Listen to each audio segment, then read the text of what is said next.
Morgue. Sud Radio, Dany Moreau, Pirate l'Info. Et l'info Sud Radio du jour, c'est la peste porcine qui sévit à la frontière franco-belge.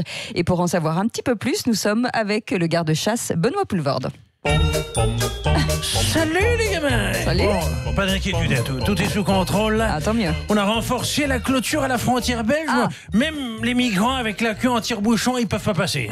Très bien. Bon, en revanche, avec la neige, il y a quelques sangliers qui ont réussi à s'enfuir à ski en slalomant entre les gendarmes. Alors, Cécile, on a été obligé de recruter un berger des Pyrénées pour les amadouer. C'est le seul qui parle couramment sanglier. Hein, mon Jeannot Lassalle, hein?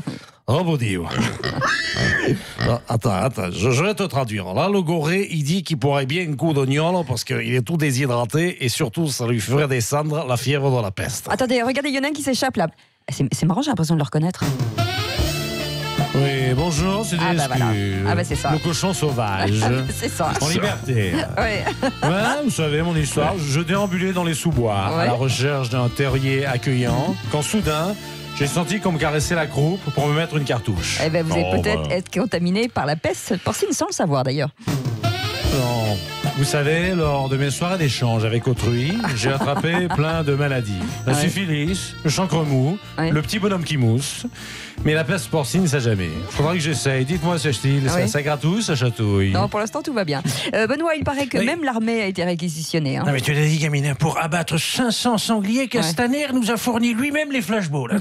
Mais attention, les consignes sont strictes. Pour que les forces de l'ordre puissent s'entraîner pour samedi prochain, on a dû foutre des gilets jaunes à tous les sangliers. Oh, bon Dieu, attends, je vais te traduire là. Là, le petit marcassin espagnol, Rodriguez Merguez, il dit qu'il a perdu un œil. Non, mais non, les gars, bordel de merde. On avait dit pas les yeux, hein. On va encore avoir Bardot et BFM TV sur le dos, là. Bon, allez, vous me nettoyez toute cette porcherie. Moi, je vais aller faire une pétanque avec Jean Lassalle. Alors, mon jeune, comme dirait Castaner, tu tires ou tu pointes? C'est ça. Et jeudi dernier, Brigitte Macron conviait Valérie Trierweiler et Carla Bruni à déjeuner à l'Élysée. Bah, du coup, Emmanuel Macron organise de son côté une contre-soirée en invitant les anciens présidents. Salut Nico. Salut François. Allez, rentrez au chaud, mais retirez vos chaussures. Sinon, Brigitte va encore gueuler si elle voit des traces en rentrant. Ça fait plaisir une soirée entre cum. Tiens, Emmanuel, je ne savais pas quoi t'offrir, alors plutôt que d'amener des bières, j'ai préféré apporter ça. Quelle bonne idée, François. Un gilet jaune à manches longues. Tiens, Nico, je t'en prie, mets-toi à l'aise, fais comme chez toi. Oui, fais comme chez toi. Compte sur moi, Voldu. Je pense qu'à ça depuis 7 ans que de revenir à la maison. Hein. Bon, au fait, ce soir, j'ai commandé des cordons bleus pour tout le monde. Ok?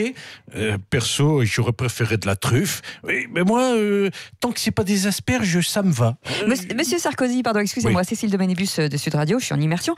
Pas trop difficile cette soirée. On sait que vous détestez un peu cordialement quand même François Hollande. Non, pas du tout. J'ai beaucoup de respect pour le pingouin. Grâce à lui, les Français ont fini par me regretter. C'est dire.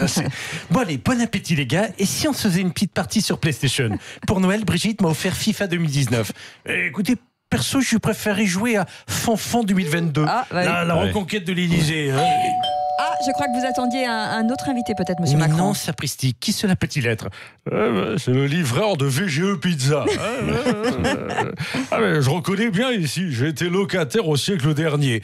Pardon de vous le dire, vieux vieillard sénile, mais vous vous trompez. Ici, c'est pas une soirée pyjama. C'est pas mon pyjama, c'est la tenue réglementaire de ma maison de fin de vie, le Conseil constitutionnel. Hein. Bon allez, tout le monde dehors. Brigitte va pas tarder à rentrer et demain, il y en a qui bossent. Hein. Eh bien, profites-en bien, parce que ça va pas durer. Hein. Bon allez, au fait, Nico, je suis en scooter. Je te dépose quelque part. Mais c'est ça, casse-toi, pauvre con. Quelle soirée de ouf. 130 djihadistes français vont être rapatriés depuis la Syrie pour être jugés chez nous. Et pour les accueillir, le ministère de l'Intérieur a lancé un nouveau service téléphonique. Djihadiste 218. Djihadiste 218. Bienvenue à Djihadiste 218. Moi, Christophe Castagnette. J'ai ce nouveau service d'aide au retour des djihadistes. Ah, je crois que justement vous avez un premier appel.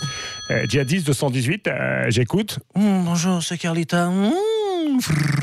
Nous, avec Nicolas, on est volontaires pour être famille d'accueil de franco-syriens. Mais si au passage, il pouvait nous rapporter la petite valise que Chouchou a oubliée à Damas, ce serait sympa. Ben voyons. Et un autre appel au standard, monsieur Castaner. Djihadiste 218, j'écoute. Bonsoir mon fils, c'est l'abbé Fredo Mitterrand avec la bénédiction de Monseigneur Barbarin. Je me propose d'accueillir les enfants de djihadistes pour leur ouvrir de nouveaux horizons en leur rappelant que chez nous Dieu est amour et plus si affinité. Ah ouais, non mais désolé abbé Fredo, ça va pas être possible. En tout cas monsieur Castaner, bravo, c'est un vrai succès cette première. Merci de votre élan de solidarité à droite et à gauche. Alors si vous aussi, vous êtes un djihadiste de la République sur le retour, bienvenue à Djihadiste 218. Djihadiste 218.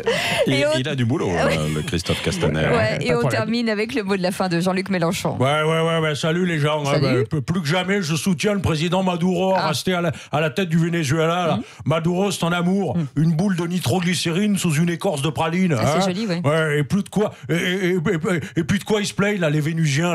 Là-bas, comme c'est des crèves la faim, ils ont même pas besoin de faire de régime avant les vacances d'été. C'est pratique, non? Ouais, très. Ouais, et puis de toute façon, vous voulez mettre qui à la place de Maduro, Et sans le métier monter là. Et si ça peut dépanner, moi je veux bien devenir le président du Vuvuzela. Capitaine Flamanuna. Mais Cyril, vous parlez pas espagnol. Et t'inquiète ma petite beauté là, je prendrai des cours avec Kenji Girac et je demanderai à Big Flo et Oli et Zidane aussi et de composer à Big Flo et Oli, je leur demanderai de composer le nouvel hymne national du Vuvuzela. Alors n'oubliez pas mes petits chéris. D'accord. Si vous voulez qu'il s'arrête de neiger ou si vous cherchez un plombier végétarien un dimanche soir à 2h du mat, appelez-le Capitaine Flamanuna. J'ai pas la cape en plus, j'ai pas la cape. Il risque d'avoir du monde au standard. Merci beaucoup Dany Moreau, qu'on vous retrouve bien sûr en podcast sur sudradio.fr. La folie, c'est demain aussi à 8h20 avec nous. Pour l'instant, il est 8h26 et c'est Sud Radio.